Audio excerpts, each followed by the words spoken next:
வந்தது. ஆனா ஸ்டாலின் வெளிப்படையா அறிக்கை கொடுத்திருக்காரு. நாங்க அவங்க ம், கவர்மெண்ட் ம். ஃபார்ம் பண்றதுக்கு இடைஞ்சலா இருக்க மாட்டோம். மக்களுடைய தீர்ப்பு நாங்க எதிர்க்கட்சியா இருக்கணும்னு, அந்த எதிர்க்கட்சி கடமையில் நாங்கள் சரியாக நிறைவேற்றுவோம் அப்படின்னு அவர் ஏற்கனவே பேசியிருக்காரு. அப்படி ம். அதாவதுங்க விஜய் வர விடாம இந்த 2 கட்சியும் சேர்ந்து கவர்மெண்ட் ஃபார்ம் பண்றதுக்கு ட்ரை பண்ணதுன்னா, அது மக்களுடைய தீர்ப்புக்கு விரோதமானதாக இருக்கும். ஏன்னா மக்கள் தீர்ப்புல வந்து விஜய்க்கு 108 இடம் குடுத்திருக்காங்க. இவங்க 2 பேருக்கும் தனித்தனியா தான் 60, 50 குடுத்திருக்காங்க. இவங்க 2 பேரும் சேர்ந்த கூட்டணி அவங்க குடுக்கல. தனித்தனியா தான் குடுத்திருக்காங்க. அப்ப அது மக்கள் தீர்ப்புக்கு விரோதமா தான் இருக்கும். அது மட்டும் இல்ல, அப்படி ஒரு முயற்சி நடந்ததுன்னா, தேவையில்லாம விஜய ஹீரோ ஆக்கிருவாங்க. மக்கள் அனுதாபம் எல்லாம் விஜய் பக்கம் போயிரும். இந்த 2 பேரும் சேர்ந்துக்கிட்டு பாத்தியா, கூட்டு களவாணித்தனமா 2 பேரும் சேர்ந்துக்கிட்டு அந்த சின்ன பையன தட்டி விட்டாங்க அப்படின்னு சொல்லி நினைக்க ஆரம்பிச்சுருவாங்க. இது தேவையில்லாதது, அன்எத்திக்கல் அந்த மாரி பண்றது. வாய்ப்பும் இல்ல, ஒரு அறமும் அல்ல.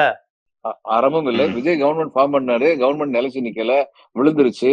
அதுக்கப்புறம் வந்து இன்னொரு எலக்ஷன் வேண்டாங்கிறதுக்காக நாங்க 2 பேரும் சேர்றோம். அப்படின்னு இவங்க பேசினாலாவது மக்கள் அதை ஏத்துக்குவாங்க. ஏத்துக்கிடலாம். ம், ம். ஆனா ம், இன்னைக்கு ம். விஜய பிளாக் பண்ணிட்டு இவங்க வந்து வரணும்னு சொல்லி நினைச்சாங்கன்னா, அது மக்கள் விரோதமாகத்தான் கணிக்கப்படும். அது நிச்சயமா மக்கள் கொடுத்த தீர்ப்புக்கு எதிரானதுதான். சந்தேகமே இல்ல. ம், ம்.